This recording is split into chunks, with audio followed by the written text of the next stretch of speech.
안녕하세요. 아주대병원 신생아 보고 있는 서윤아라고 합니다.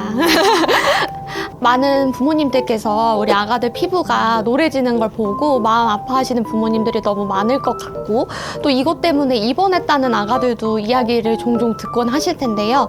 어떤 황달은 괜찮은 황달이고 어떤 황달은 입원을 해야 되는 황달인지, 그거에 대한 궁금증을 한번 풀어보도록 합시다. 아기가 태어난 지 5일이 되었는데 얼굴과 몸이 점점 노랗게 변하고 있는 것 같아요. 황달이라면 괜찮다고 하긴 했는데 언제쯤 괜찮아질지, 계속 노랗게 되는 건 아닌지 너무 걱정됩니다. 병원에 가야 하는 걸까요? 황달이라고 하는 거는 내 몸의 피에서, 혈중에서 빌리루빈이라는 수치가 높아지는 거를 황달이라고 해요. 기본적으로 아가들 생후 2, 3일 때부터 충분히 생길 수가 있고 5일에서 7일 정도에 더 악화가 돼요. 오히려 그때부터 더 노랗게 변하게 되고, 그게 성인이 능력치에 도달하려면 생후 3개월 정도까지는 걸리기 때문에 점차 증가해요. 그래서 초반부에는 황달이 생깁니다. 그러면은 이렇게 황달은 기본적으로 생길 수 있다는데, 병적 황달, 치료를 받아야 되는 황달은 무엇인지에 대해서 말씀을 드리면, 병적 황달은 내가 태어난 지 아직 24시간이 안 됐는데 24시간 이내에 갑자기 수치가 확 올라가는 황달이라든지, 아니면은 반대로 이쯤이면은 다 빠져야 되는데 생후 2주 이후까지도 계속 지속되는 황달이라든지, 아가가 굉장히 노란데 거기에 플러스 아기가 잘 못 먹고 처지고 무기력한 그런 증상이 동반된다 라고 하면은 병적 황달이라고 볼 수 있을 것 같습니다.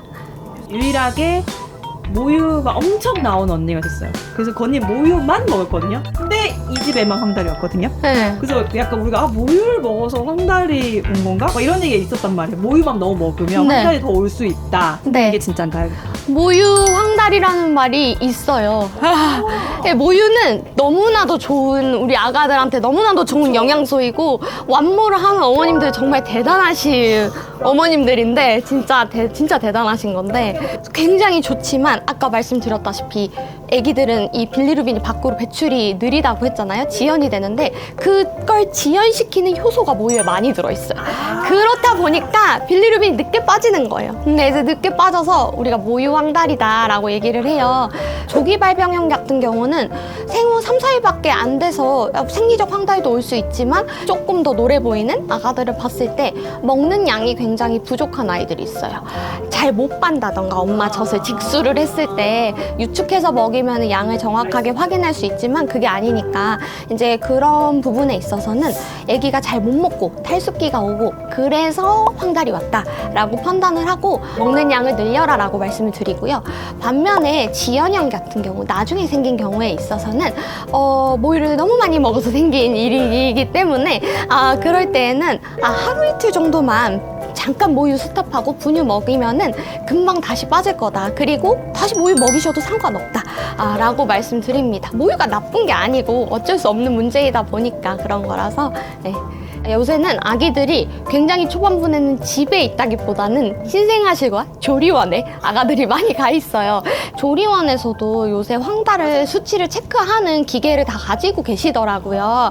그래서 굳이 아기 찔러서 혈액 검사를 안 한다 하더라도 피부를 통해서 아기의 황달 수치를 측정을 하는 경피적 기계가 존재하고 있어서 그걸로 황달 수치를 보고 치료가 필요한 수치 이상이면은 알아서 연락을 주시더라고요. 그래서 조리원이나 이런 데 있을 때는 케어를 받으실 수가 있고, 만약에 집에 있는데 우리 아가가 좀 노래 보이는지 안 노래 보이는지 정확하게 알기는 힘들고 어떻게 병원에 가야 될지가 잘 모르시겠다 라고 하면은 이렇게 밝은 데 가서 아기가 이렇게 찡그리는 모습을 보거나, 아니면 아기 이렇게 몸이나 이런 데 피부를 한번 압력을 줘서 눌러보면은 그 붉은 게 사라지고 노란 게 보여요. 그래서 거기가 노라면은 아기 노랗구나 라고 생각을 하시면 됩니다. 만약에 황달이 치료를 해야 되는 황달이었는데 계속 모르고 있다가 방치가 됐다라고 하면은 황달 수치가 계속 올라갔을 때에 가장 크게 생길 수 있는 문제는 핵황달이라는 게 있어요. 황달 수치가 높아지게 되면서 신경학적인 증상을 유발하는 거예요. 경련 같은 증상이 있을 수도 있고, 영구적으로는 발달 지연이나 뇌성마비, 크게는 또 사망까지도 이를 수가 있습니다. 그래서 아기가 노래 보이는데 처지고 잘 못 먹으면 빨리빨리 병원에 데려가야 돼요.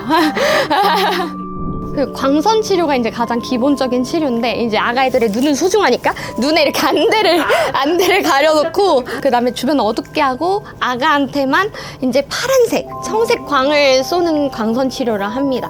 근데 그게 진짜 신기하게 그 내 몸에 있는 그 배출 안 되는 그 빌리루빈이라는 녀석을 모양을 변형을 시켜요.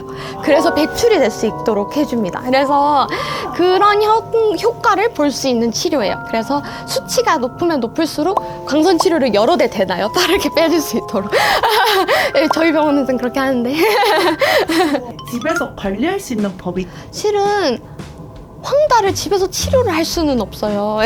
결국에 이제 생리적 황달은 자연적으로 기다려야 되는 부분인 거고 병적 황달은 병원에 무조건 와야 되는 거고 그래서 집에서 관리를 해야 되는 꿀팁이라고 하면은 아가의 증상을 잘 봐주는 거 말고는 딱히 없을 것 같긴 해요. 그리고 웬만하면은 새벽 수유 거르지 마시고 신생아들은 꼭 잘 먹여주시고 먹는 양과 항상 비례한다. 먹는 게 제일 중요하다. 모유든 분유든 잘 먹고 탈수 안 오는 게 가장 좋은 거다 라고 알고 계시면 될 것 같아요. 신생아 황달을 걱정하시는 부모님들이 굉장히 많으실 텐데 우리 아가의 피부만 노래지는 건 아닙니다. 다른 아가들도 다 같이 조리원에서 있다 보면 노란 아가들을 많이 볼 수 있으실 텐데요. 생리적으로 기본적으로 황달이 있을 수 있지만 치료를 받아야 되는 병적 황달에 대해서는 이제 오늘 영상을 보셔서 인지를 해주시면 좋겠고 밥을 잘 많이 먹고 하는 게 아가의 황달에 있어서 제일 좋다라고만 알고 계시면 좋을 것 같습니다. 여러분 모두 건강하세요.